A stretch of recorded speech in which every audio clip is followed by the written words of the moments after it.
kawin tangkap ini berangkat dari miskonsepsi orang-orang soal tradisi perkawinan yang ada di Pulau Sumba. Biasanya mereka sudah siapkan pasukan, Kak. Jadi sudah ada kendaraan, sudah ada rombongan yang disiapkan, mereka nongkrongnya di tempat yang memang banyak dilalui oleh cewek. Misalnya berarti di kayak pasar. penculikan dong. Iya, jadi ada kebiasaan kalau misalnya perempuan itu sudah diculik dengan alasan untuk menjinakkan si perempuan, pihak benar Kak, pihak keluarga laki-laki itu biasanya ngambil air adat dari tempayan atau candy, terus nanti itu disiramkan ke si cewek. Fungsinya apa? Fungsinya itu untuk menjinakkan tadi, Kak.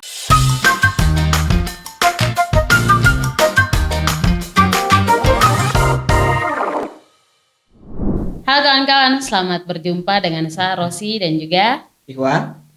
Hari ini kita akan membahas tentang beberapa hal khususnya untuk fenomena kawin tangkap, belis, KDRT atau kekerasan dalam rumah tangga, dan juga kekerasan verbal yang kerap terjadi di Provinsi Nusa Tenggara Timur. Dan telah hadir bersama kami Kanana Haibara dari Provinsi Nusa Tenggara Timur. Halo. Selamat sore Kak Ivan, Kak Rosi, selamat sore teman-teman. Selamat sore, selamat datang di Beda Sisi Podcast. Kanana ini dari NTT bagian mana? Saya dari NTT bagian selatan, bukan Ratu Pantai Selatan. Beta berasal dari Pulau Sumba, khususnya di Kabupaten Sumba Barat. Itu salah satu pulau yang letaknya di bagian selatannya Indonesia juga sih. Jadi sebenarnya dari Sumba itu bisa liatin langsung Australia sebenarnya kalau malam. Kelihatan ya? Iya. Kelihatan. Berarti Sumba dikuasai sama Nyi Roro Kidul juga nggak? Sebenarnya ada kali ya, tapi belum pernah ketemu. Kalau ngomongin Sumba nih biasanya terkenal sama kain tenun ya, Kain tenun, Padang Sabana. Kuda apa tuh Kak? Kuda. Namanya kuda apa? Sandalwood. Bagus sekali. Terus selain itu apa yang unik sih Kak kalau di Sumba? Orang-orangnya unik pastinya, kayak saya. Kalau kebiasaannya? Sebenarnya ada banyak rutinitas, terus juga ada tradisi-tradisi masyarakat di Pulau Sumba yang buat orang-orang kalau ke NTT itu melihat bahwa ternyata NTT itu punya keanekaragaman, terus juga punya kekayaan alam, punya kekayaan secara histori, ataupun juga cerita-cerita yang selama ini belum pernah terekspos ke publik. Contohnya apa? Contohnya cerita apa nih? Menarik. Misalnya cerita-cerita ada yang dari sisi positifnya, ada yang dari sisi negatifnya. Kalau dari sisi positifnya mungkin banyak ya selama ini yang hanya tahu Pulau Sumba itu terkenal dengan kudanya, terkenal dengan Padang Sabananya, atau terkenal dengan rumah adatnya yang menjulang tinggi tadi, karena secara arsitektur memang berbeda dengan konstruksi rumah adat yang ada di kabupaten lain di Nusa Tenggara Timur. Nah itu kan tadi positifnya. Negatifnya apa nih? Biasanya lebih seru negatifnya. Iya, negatifnya dibalik keindahan ataupun juga potensi-potensi pariwisata yang ada di Pulau Sumba itu sebenarnya ada banyak fenomena, ada banyak persoalan-persoalan sosial dan budaya yang juga justru membutuhkan perhatian publik. Nah, salah satunya mungkin yang teman-teman udah pernah dengar soal tradisi kawin tangkap. Kawin tangkap ini berangkat dari miskonsepsi orang-orang soal tradisi perkawinan yang ada di Pulau Sumba. Nah, kalau dalam tradisi masyarakat di Pulau Sumba itu tradisi kawin tangkap dulunya itu dinormalisasi sebagai tradisi perkawinan kelompok ketiga. Nah, ketiga maksudnya? Kelompok ketiga dalam artian kalau tradisi perkawinan yang biasanya itu ada persetujuan antara laki-laki dan orang perempuan, tua. terus antara orang tua laki-laki dan orang tua perempuan. Yeah. Nah, yang ketiga itu kadang yang diizinkan untuk terjadi praktik tadi itu kalau misalnya perempuan yang bakalan diculik ini adalah orang yang memiliki hubungan kekerabatan dengan si laki-laki, ngambilnya anak paman, anak om. Berarti masih bisa mengenal satu sama lain. Masih mengenal satu sama lain dulunya. Tetapi ketika ajaran gereja sudah mulai masuk, terus ada LSM yang juga turut untuk mengadvokasi bahwa pernikahan sedara itu tidak diizinkan karena punya dampak yang memang sangat besar ya, dampak negatifnya khususnya dari segi kesehatan. Itu pindah gitu ya berarti ya. Jadinya tradisi itu tidak diteruskan, jarang yang ngambil anak om. Tetapi karena ada orang-orang yang kemudian pengen gagah-gagahan, sebenarnya ada banyak motif kenapa kawin tangkap ini malah terus terjadi, walaupun juga tadi ada advokasi-advokasi yang dilakukan oleh gereja ataupun kelompok-kelompok gerakan tertentu. Yang pertama itu ada yang memang karena kemauan dari orang tua karena misalnya si orang tua perempuan ini ingin menjaga hubungan kekerabatan dengan orang tua laki-laki gitu. Jadi sebatas kayak silaturahmi lah untuk menjaga tali persaudaraan. Anaknya itu yang dijadikan sebagai komoditas tadi untuk mereka menjaga kekerabatan ini. Yang kedua ada karena faktor ekonomi. Faktor ekonomi ini dalam bentuk apa? Misalnya orang tua perempuan itu berhutang ke si orang tua laki-laki. Jadi ketika sudah tidak sanggup untuk membayar hutang, ujung-ujungnya si anak ini yang dijadikan sebagai ganjaran atau sebagai alat untuk nutup hutang. Dan mirisnya tempat dia berhutang itu kadang udah aki-aki, Kak.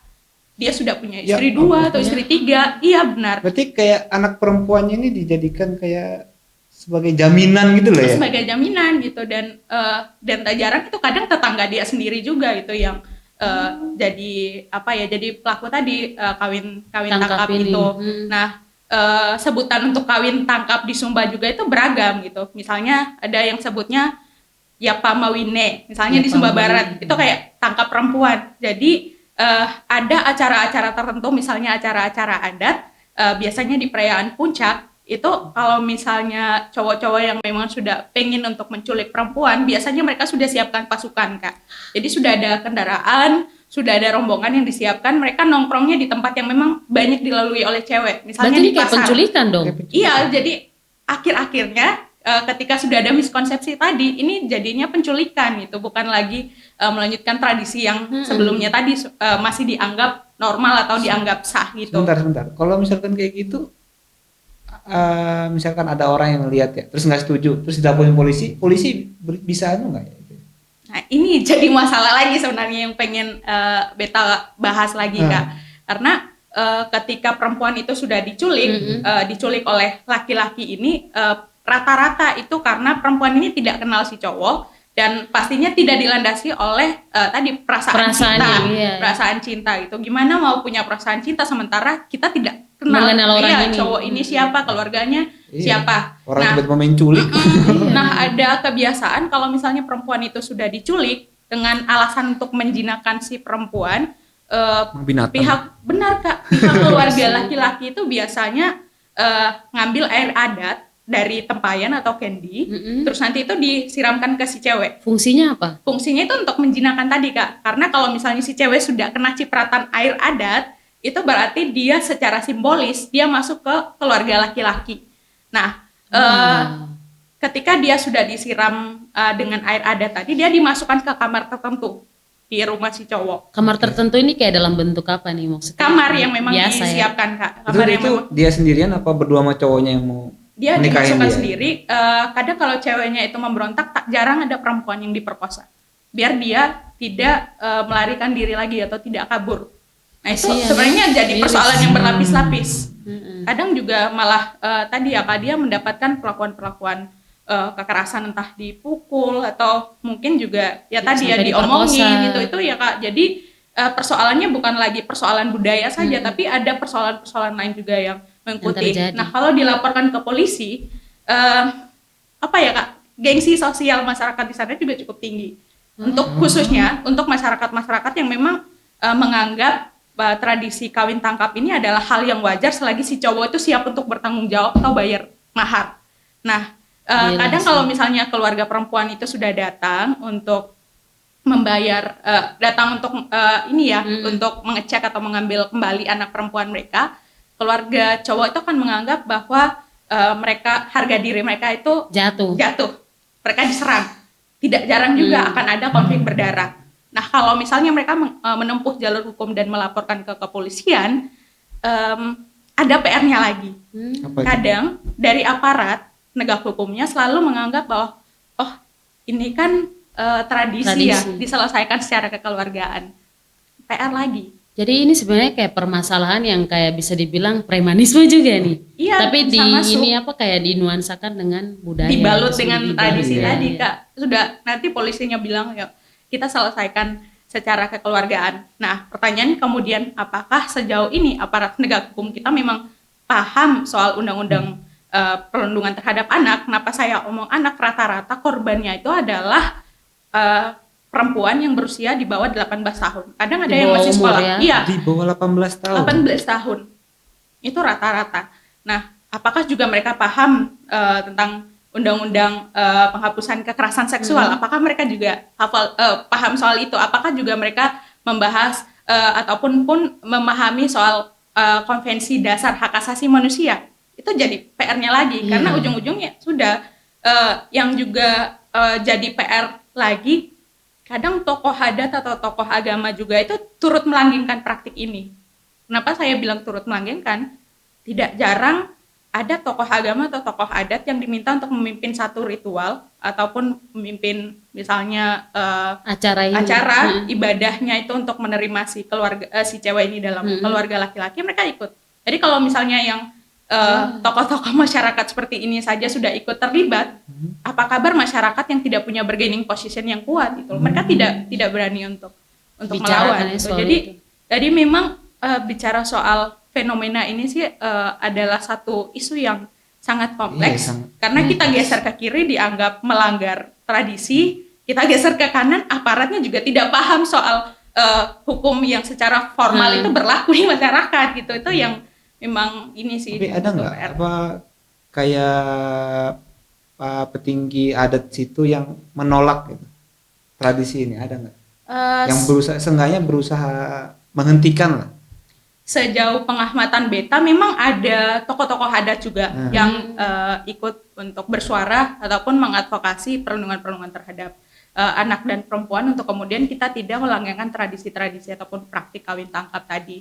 Tapi memang secara kuantitas jumlahnya sedikit. Ya, 1:10 Ujung-ujungnya ya ya. selalu ya kita harus selalu mengikuti Berulang-ulang. suara terbanyak gitu. Itu yang ini tidak saya tidak mengeneralisir bahwa semua tokoh adat di sana itu tidak berpihak pada anak dan perempuan. Ada yang sebenarnya speak up, ada yang juga ingin mengadvokasi, tapi ruang-ruang yang memang memungkinkan mereka untuk bersuara juga itu tadi terbatas dan jumlah mereka sedikit gitu. Jadi butuh kerjasama berbagai pihak sih untuk Karena bisa mungkin orang menghapus sudah menilai itu sebagai suatu budaya ya, Iya. kayak tradisi. Tapi maksudnya sampai sekarang itu masih banyak terjadi itu.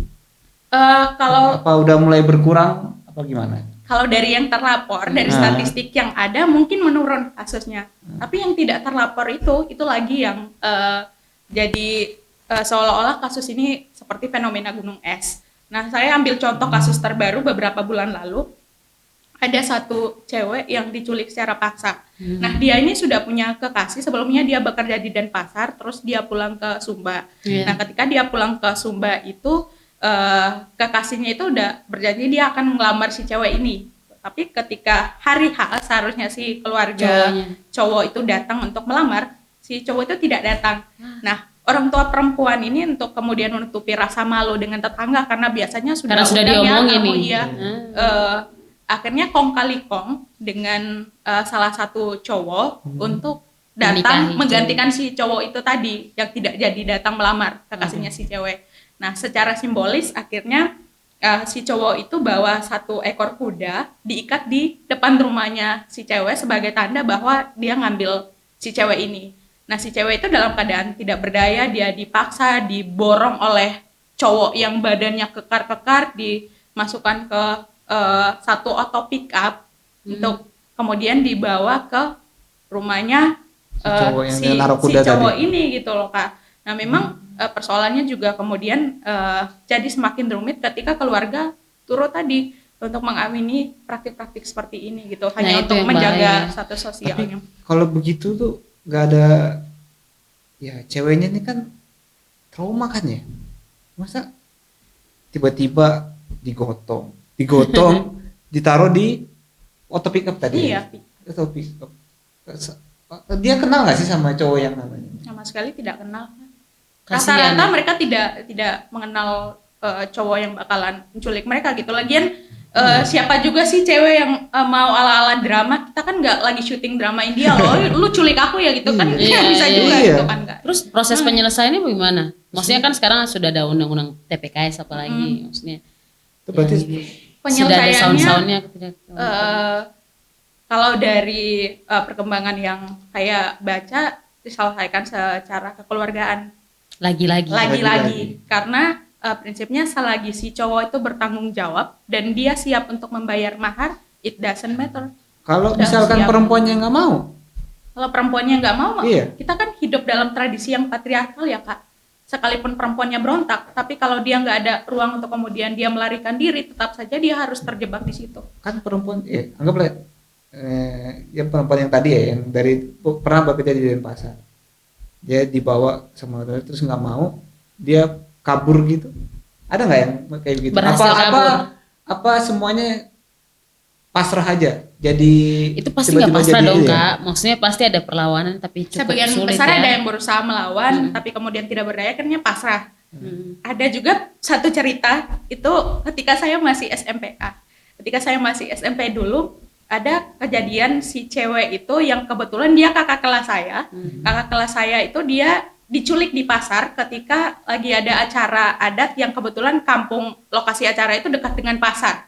Nah, dia diculik dan kemudian dia dilarikan ke rumahnya si cowok. Nah, awalnya dia itu pakai taktik seperti ini. Si cewek itu sudah manut saja dimintain untuk lakukan apapun sama keluarga cowok, sampai kemudian dia itu setelah seminggu ya diizinkan keluar dari kamar tadi Kak, diizinkan keluar dari kamar. Jadi selama dia itu masih dikurung di kamar itu dia nggak boleh keluar kemanapun, jadi makan minumnya semua diantar ke kamar tuh. Nah, setelah dia berhasil untuk keluar dari situ, dia alasannya mau ke sungai untuk nyuci pakaian. Jadi pakaian-pakaian dia itu dia taruhnya di bagian paling dasar dari baskom yang bakalan dipakai, terus yang paling atasnya itu pakaian kotor. Nah, sampai di sungai pakaian dia tinggalkan, dia pulang ke rumah orang tua. Nah, ketika keluarga laki-laki sudah tahu bahwa perempuan ini kabur, keluarga laki-laki datang ke keluarga cewek ini untuk nanyakan, anak perempuan saya, perempuan kalian di mana? Kok dia tidak ada di rumah? Nah, orang tua itu kan akhirnya kembali ke kesepakatan awal, kan yang kita tahu kalian yang menculik anak kami. Kenapa datang tanya ke kami lagi gitu? Padahal si cewek ini lagi mondar-mandir layani mereka minum kopi loh Pak. Itu. Nah, itu yang karena sudah ada perjanjian secara ada tadi kan bahwa si cewek itu jadi milik dari keluarga laki-laki. Tapi kan kalau dia kabur kan bukan urusan keluarga cewek lagi, urusan keluarga laki-laki harusnya. Terus jadinya gimana tuh yang? Ya nggak bisa dibawa pulang lagi kan Kak. Berarti Kalau keluarga diculik cowoknya. lagi? Nah, itu yang bakalan dijagain juga sih Kak, karena bakalan ada kemungkinan lain yang mungkin lebih Terjadi. membahayakan. Entah dia diculik, diperkosa, atau mungkin juga tadi ada perlakuan yang bahkan di luar dugaan kita. Ekspektasi. Tapi sejauh ini kakak kelas saya itu sudah menikah dengan orang lain sih Kak. Dia sudah hidup bahagia lagi. Pernah nggak sih ada korban yang pernah lapor polisi sampai itu sampai benar-benar ditangani lah sama polisi? Pernah Sejauh ada ini. satu kasus karena rata-rata korban yang tadi yang saya ceritakan itu ataupun penyintas itu mereka usianya di bawah 18 tahun. Pernah ada satu kejadian di Sumba Tengah, si cewek ini dia itu jadi staf administratif di salah satu kantor desa di kabupaten itu. Nah, pernah dia itu jadi korban penculikan, padahal dia sudah punya calon loh Kak. Dia sudah, ketika dia dulu kuliahnya di Kupang, setelah kembali dari Kupang dia bekerja di kantor desa itu. Jadi rencananya dia bakalan menikah sama pasangannya itu, dan ternyata dia diculik. Yang mirisnya lagi, pelaku penculikan itu salah satu yang memfasilitasi adalah kepala desanya. Jadi mereka bersekongkol. Harusnya kan si cewek itu mau ke kantor desa untuk tadi karena ada rapat. Nah, sampai di kantor desa, kata orang-orang di sana, lokasi rapatnya dipindahkan. Tapi ketika dia mau nyetir motornya untuk ke lokasi acara tadi yang baru disebutkan, ternyata tiba-tiba sudah datang dong rombongan yang culik dia. Dan si cewek itu sampai memberontak, dan keluarga si cewek juga, karena keluarga si cewek itu secara latar belakang pendidikan juga punya pemahaman yang memadai Baik, ya ya. soal HAM, terus juga bagaimana mengakses layanan bantuan kepada aparat penegak hukum, mereka coba untuk melapor gitu, melapor, dan ada yang memang berhasil untuk dibawa pulang ke keluarga, Ke rumah dia keluarga kan, perempuan, pihak perempuan. gitu sih Kak. Jadi faktor pendidikan juga sebenarnya berpengaruh gitu. Kalau misalnya Kalau keluarga berani iya, melapor ya keluarga berarti ya? berani melapor, Terus kemudian itu ya apakah kayak ada ini ya, kayak apa, ada kepercayaan tertentu tidak sih? Maksudnya dari kawin tangkap itu sendiri masyarakat di sana kayak tekuni gitu. Sehingga mereka praktek dari kawin tangkap itu masih sampai sekarang. kalau mungkin Kak Rosi dan Kak Iwan pernah dengar kata Marapu, itu salah satu agama lokal yang diyakini oleh masyarakat di Pulau Sumba. Nah, dalam kepercayaan masyarakat di sana ada satu unsur yang disebut Kak Bisu. Habis. Kak Bisu itu suku Oh, suku. atau sebutan dalam bahasa setempat.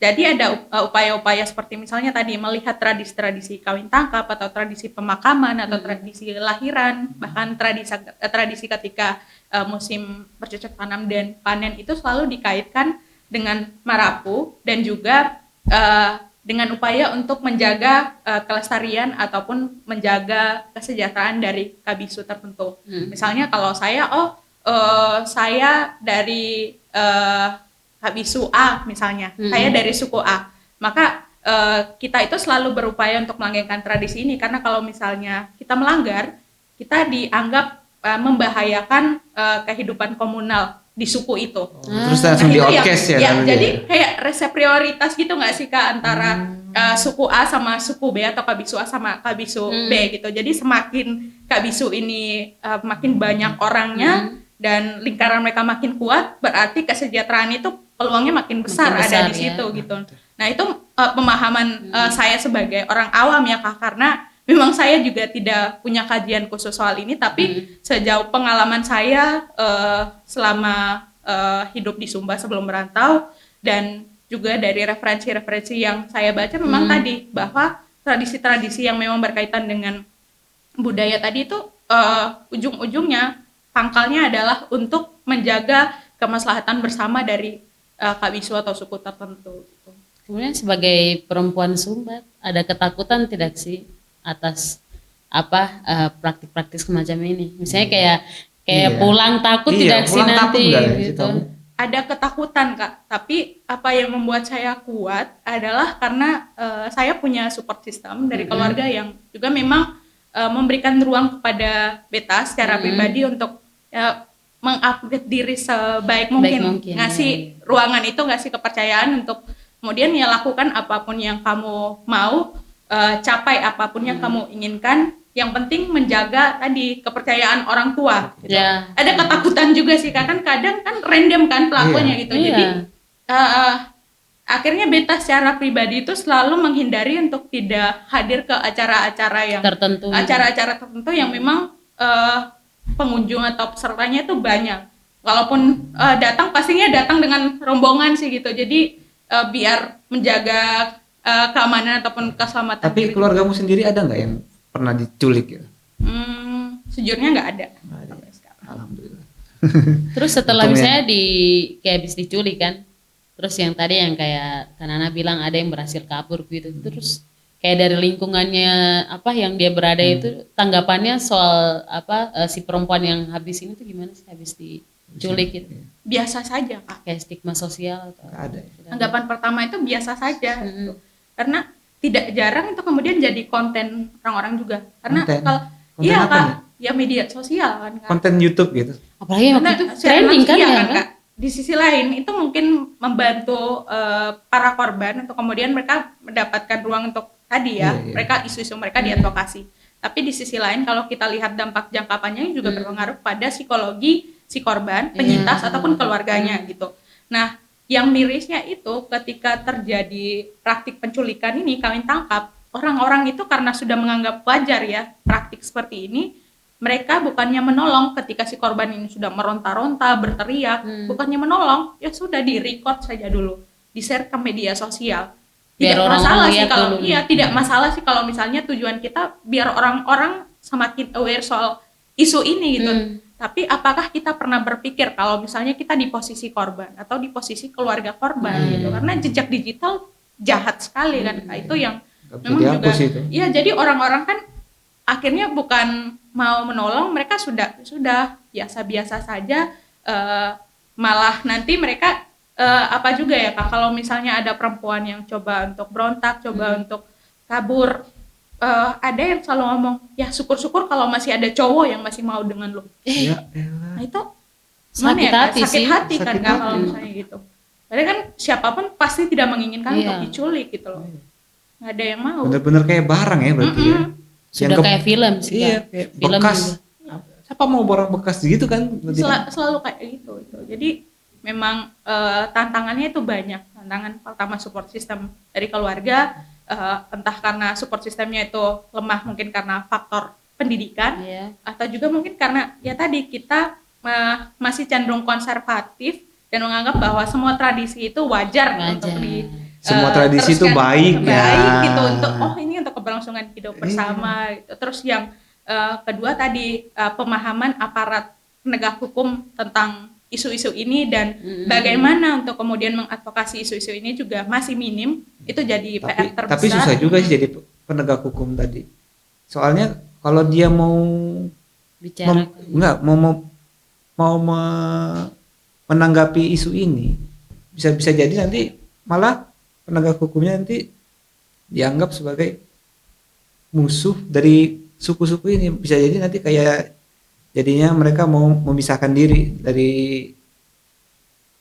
dari kepulauan kita ini kan. Bisa juga kan?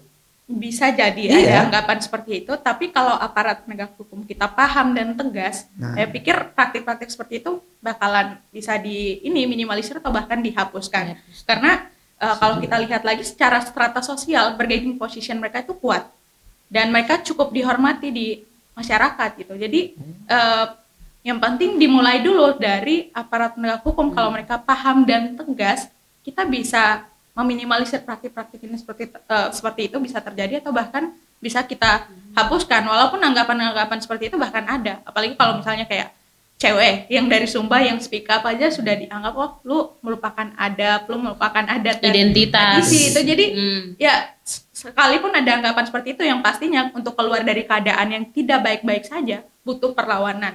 Nah, untuk menjaga nafas panjang perlawanan ini, kita juga butuh untuk sedikit tidak tegar, walaupun dicap bahwa lu tidak menghargai tradisi atau bahkan lu dianggap berbeda pandangan dengan orang-orang lain. Selagi untuk kebaikan bersama, ya why not gitu. Betul. Harus dilanjutkan.